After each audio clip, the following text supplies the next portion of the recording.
as from the 15th day of August, 1947, two independent dominions shall be set up in India, to be known respectively as India and Pakistan.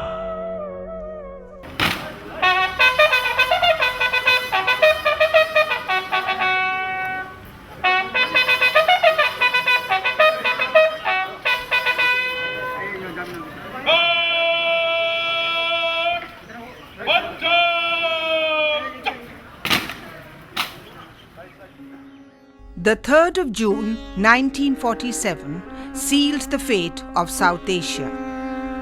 On this day, it was announced that the British Crown was to hand over power to two dominions, India and Pakistan.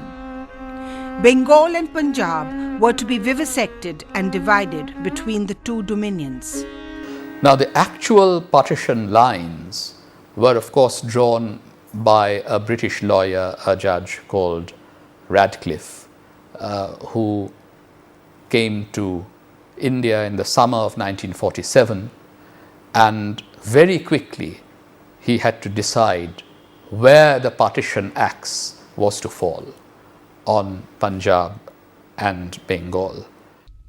Sir Cyril Radcliffe was a wealthy, reserved, stocky, fastidious man with a protuberant forehead, poor eyesight, and a slight twist at the corners of his thin lips. After leaving Oxford, he enjoyed immediate success as a barrister, combining an incisive legal mind with a capricious memory. He was the ultimate establishment figure who could be trusted to put interests of the state before any other consideration. In 1947, he was 48 years old and was soon to be commissioned a task that would be a turning point in his life and in the lives of 400 million subjects of the British Empire.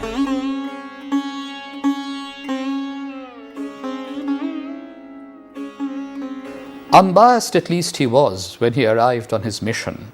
Having never set eyes on this land, he was called to partition. Between two peoples fanatically at odds, with their different diets and incompatible gods. Time they had briefed him in London is short. It's too late for mutual reconciliation or rational debate. The only solution now lies in separation. Radcliffe arrived in India on the 8th of July 1947. For the first time, he was setting foot in Asia. His unfamiliarity with the subcontinent was viewed as a desirable quality. He would be unprejudiced and impartial, thought both Nehru and Jinnah.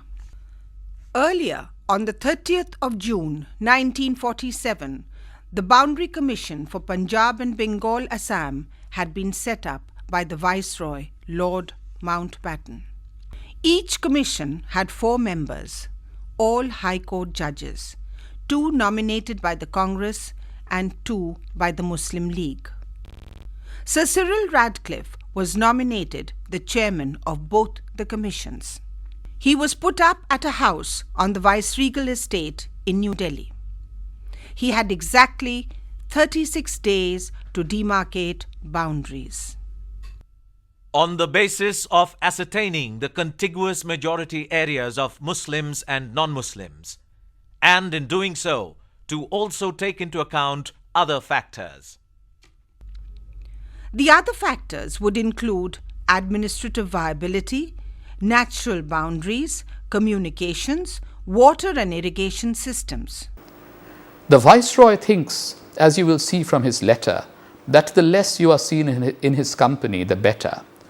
So we've arranged to provide you with other accommodation. We can give you 4 judges, 2 Muslim and 2 Hindu, to consult with, but the final decision must rest with you. Sir Radcliffe was no cartographer. In 6 weeks, he had to rip apart a country whose cultural and economic tapestry had been intricately woven over millennia. He had no time to appreciate the nuances of the tapestry he was about to rip off. He had no time to feel the warmth of the eastern sun on his shoulders or smell the freshly harvested paddy. He had no time to measure the pulse of the people who prayed 5 times a day or who took a dip in the holy river to absolve themselves of the sins committed. He had no time to fathom the enigma that was India. So he locked himself up in his bungalow and settled for a paper exercise. To identify the Muslim majority areas in Punjab and Bengal, he was given a pile of maps and the 1943 census report, already 4 years out of date. Shut up in a lonely mansion with police night and day, patrolling the gardens to keep assassins away, he got down to work, to the task of settling the fate of millions. The maps at his disposal were out of date, and the census returns almost certainly incorrect. But there was no time to check them, no time to inspect contested areas. The weather was frightfully hot, and the bout of dysentery kept him constantly on the trot. Braving the sweltering July heat of Delhi, Radcliffe's pen traversed deserts, climbed Himalayan ranges, and squiggled through the mangrove swamps of the Sundarbans. The other members of the Boundary Commission, the Hindu and Muslim judges, were there to help him take into account the human face of partition. They knew where the roads, rivers, canals, and railways ran. They were also familiar with the emotional territory of the subcontinent's people. Hindu judges argued. Lahore is the cultural hub of Punjab. It belongs as much to Muslims as to Hindus. Besides, there is a holy shrine of the Sikhs just beyond Lahore. The Muslim League hoped for a wider share of Bengal that would include Calcutta, they argued. The census report shows 35% Muslim population in Calcutta. Radcliffe found their advice to be along communal lines. He decided to rely on his own resources. Radcliffe and the Viceroy kept a discreet distance from each other. But Radcliffe obtained an agreement from Nehru and Jinnah to include the word award in the Indian Independence Bill.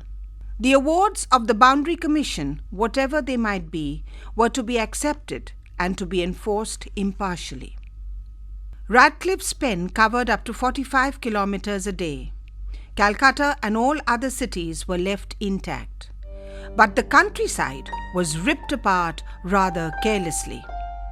The Radcliffe line passes along the length of the last 124 kilometers of the river Ichamati before it unites with the Bay of Bengal. On the banks of the river Ichamati is a tiny village called Panitar, out of bounds of the common people. For visiting one's relatives in this village, the civilians have to pass through a rigorous security check and deposit their identity cards with the border security force. The Radcliffe line zigzags through this village. Both Indians and Bangladeshis come to pray in the tiny mosque of Panitar. A few paces away, the small pond falls in Bangladesh. Radcliffe was tormented. He had a premonition of the violence that this act would unleash. He wrote to his stepson, Nobody in India will love me for the award of Punjab and Bengal. There will be at least 80 million people with a grievance who will begin looking for me.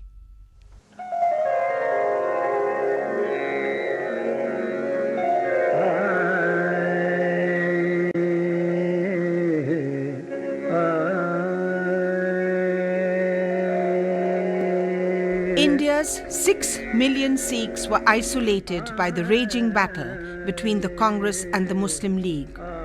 There was no representation of Sikhs in the Indian National Congress. The 1943 census report lacked a true representation of the Sikhs. The rapidly formulated June 3rd plan ignored the position of the Sikhs. The Sikhs were spread out all over Punjab. There were substantial Sikh pockets in West Punjab. The governor of Punjab, Evans Jenkins, warned the viceroy. I apprehend large-scale disturbances in Jalandhar, Amritsar, Lahore, Lialpur and Montgomery. In July, the Boundary Commission received a Sikh memorandum. It suggested that a frontier running along the Chenab River would keep the important shrine of Nankana Sahib out of the Muslim hands. But this would have left very little of Punjab with Pakistan. The Muslims threatened the British government that an unfair division of Punjab would seriously jeopardize future relations between Britain and Pakistan. After all, the P of Pakistan stood for Punjab. Faced with a difficult choice, Radcliffe went back to work. The memorandum of the Sikhs could not be conceded, but Amritsar would no doubt be in India. The district adjacent to Amritsar was Gurdaspur, with a 51% Muslim population. Would it be given away to Pakistan? But that would make Amritsar extremely vulnerable.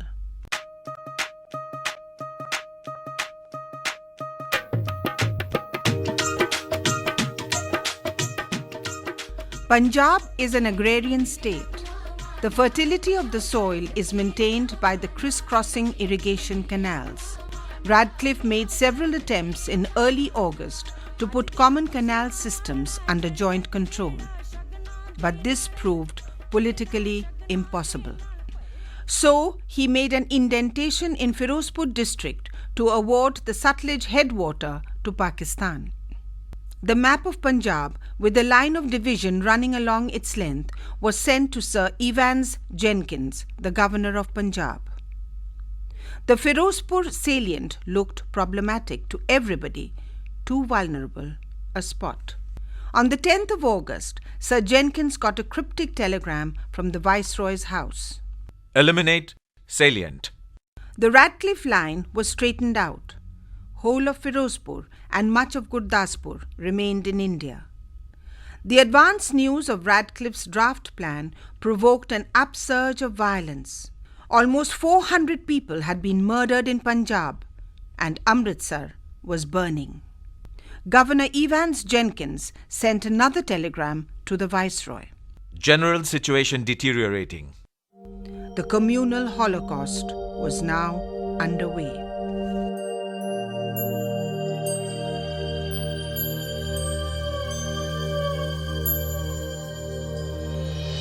Even today, the original residents of Gurdaspur are sometimes mistaken as infiltrators from the neighboring country. They are punished for the acts of treason they might never have committed. Wasted lives, truncated careers, all in the name of the country. Mistrust for the other, who was once the brother. Secret missions to the enemy country, who was once one's own.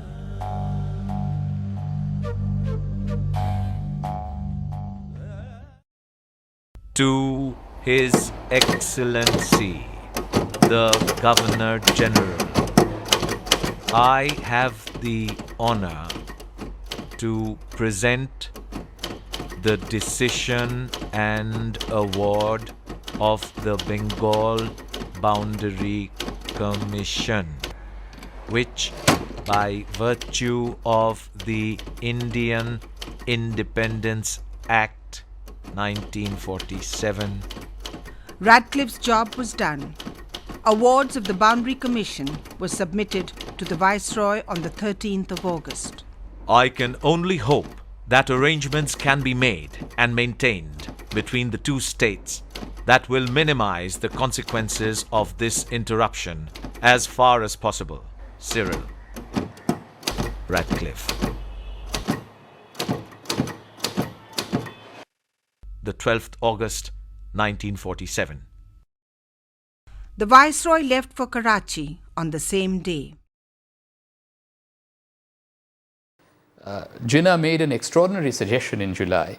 He wanted to convene the first meeting of the Pakistan Constituent Assembly in Delhi.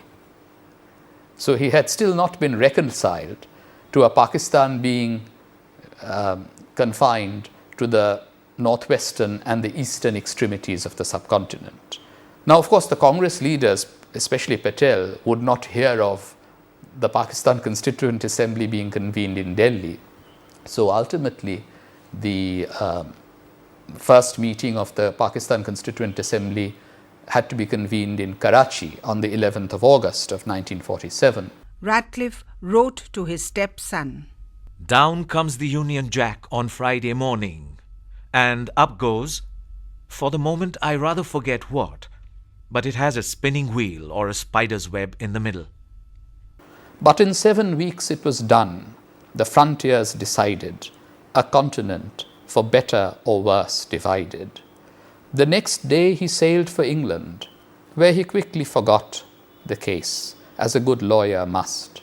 Return he would not, afraid, as he told his club, that he might get shot. On the 14th of August 1947, Muhammad Ali Jinnah took oath as the first president of Pakistan. I sincerely hope that with your support and your cooperation, we shall make this Constituent Assembly an example to the world. The whole world is wondering at this unprecedented cyclonic revolution which has brought about the plan of creating and establishing 2 independent sovereign dominions in the subcontinent. And it was at that meeting that Jinnah made his now famous and controversial speech, where he said that you are free to go to your temples, you are free to go to your mosques, and that religion has nothing to do with the business of the state. That is the speech that is often, quoted even today. In course of time, Hindus would cease to be Hindus, and Muslims would cease to be Muslims, not in the religious sense, for that is the personal faith of each individual, but in the political sense, as citizens of the state. Back in India, when the country prepared for Independence Day celebrations, Radcliffe's plane was being thoroughly searched for possible assassins. On the 15th of August 1947, Jawaharlal Nehru took oath as the first Prime Minister of India. At the stroke of midnight, when the world sleeps, India will awake to life and freedom. A moment comes, which comes but rarely in history, when we step out from the old to the new, when an age ends, and when the soul of a nation, long suppressed, finds utterance. Gandhiji skipped the Independence Day celebrations and anchored himself at 151 Beleghata Road in Calcutta to avoid the carnage of 1946. Radcliffe left Delhi on August 15, 1947, one of the first Englishmen to depart after independence. Interestingly, Radcliffe's decision was not made public until the 17th of August 1947. So when Pakistan came into being as a dominion on the 14th of August and India on the 15th of August, neither country knew where exactly their borders were. And that created even more confusion in the border areas. The Boundary Award was announced on the 17th of August. It did not please anybody, neither India nor Pakistan. Just by a stroke of pen, neighbor became an alien. Confidence and companionship suddenly seemed to vanish, replaced by fear and mistrust. Mountbatten didn't want the actual Radcliffe decision to interfere with the festivities surrounding independence. And he was someone who was given to self-congratulation. And he was saying that within a short period of time, he had carried out one of the greatest administrative operations in history. And what was this greatest administrative operation in history achieving? It was resulting in killings on a massive scale. Hindus and Muslims and Sikhs fell upon each other in August 1947 and its aftermath, and millions of people became homeless as they fearfully crossed the newly demarcated borders of August 1947. So a colossal human tragedy was being enacted exactly at the time that Mountbatten was congratulating himself that he had carried out one of the greatest administrative operations in history.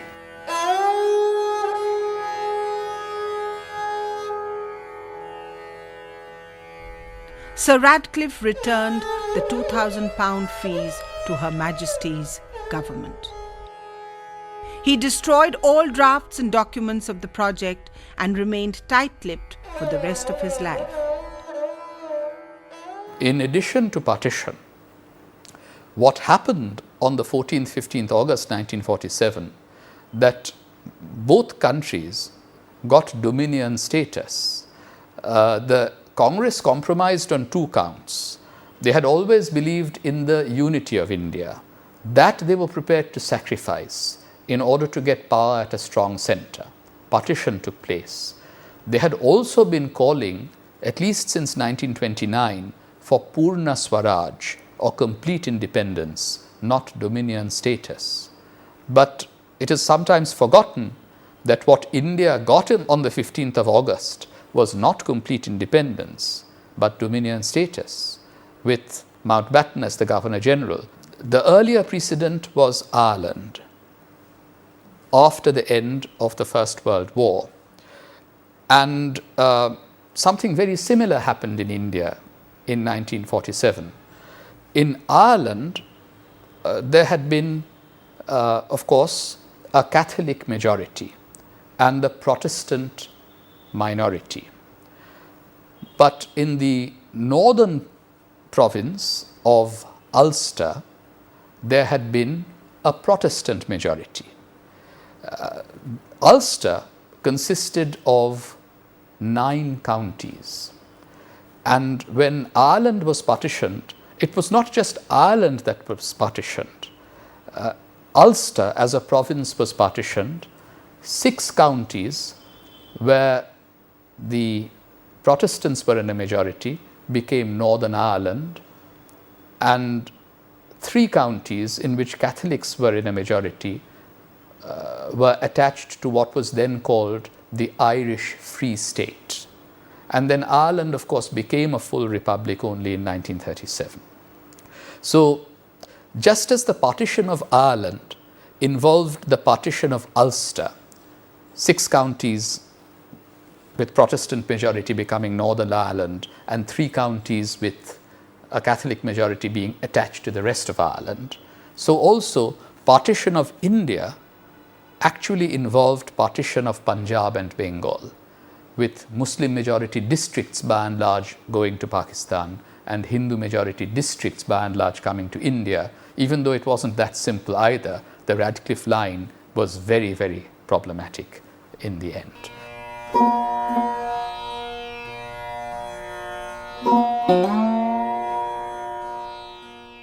India's independence marked the beginning of an end. It heralded the end of European colonialism that had begun in 1492 when Christopher Columbus landed in the New World.